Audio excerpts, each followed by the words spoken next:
শিল্প বাংলার এক ঐতিহ্যবাহী শিল্প। বর্তমানে এই শিল্পটি ধুঁকছে।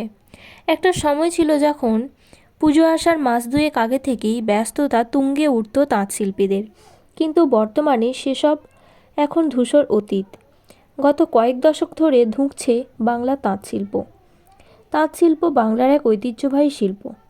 এই শিল্প বহু বছর ধরে বাংলার অর্থনীতিকে সমৃদ্ধশালী করেছে, কিন্তু বর্তমানে এই শিল্পটি ধুঁকছে। কোথাও কোথাও এই শিল্প হারিয়ে গেছে বা হারিয়ে যেতে বসেছে।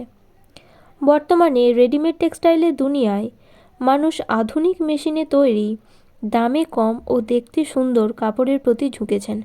ফলে মান্ধাতা আমলে তাঁতে বোনা কাপড়ের আর কদর নেই, যার দরুন শিল্পীদের হাতে কাজ নেই। ফলে তাঁত শিল্পীদের অনেকেই পুরনো পেশা ছেড়ে অন্য পেশায় যুক্ত হয়েছেন।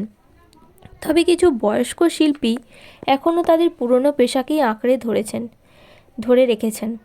তাঁত শিল্পকে কোনো রকমে টিকিয়ে রেখেছেন তাদের বংশের পরম্পরা হিসেবে বা বংশের ঐতিহ্য হিসেবে।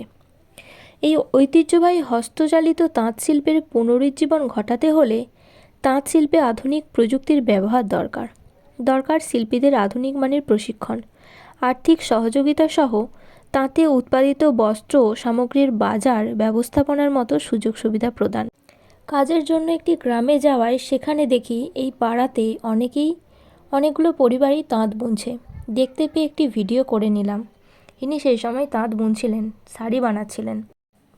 এই মেশিনে তাঁত যে শাড়ি বোনা হচ্ছে, সেগুলো সুতোগুলো তৈরি করার জন্য আলাদা একটা মেশিন আছে, গোল রঙের, অনেক বড় মেশিনটা। সেটাতে সুতোগুলোকে আগে তৈরি করে নিতে হয়। সেগুলোকে রোদে শুকিয়ে, কালার দিয়ে রোদে শুকিয়ে, তারপর ওই যে একটা লাঠির মধ্যে গোল গোল করে সুতোগুলো লাগানো আছে, সুতোগুলো রেডি করতে হয়। সেটা করে নেওয়ার পর তারপর মেশিনে সেট করতে হয় যে শাড়িটায় কী রকম কালারের সুতো পরবে, কী ডিজাইন হবে। সেইভাবে মেশিনে ঠিক করে নিয়ে তারপরে একটা শাড়ি করতে হয়। অনেকটা খাটতে হয় একটা শাড়ির পেছনে।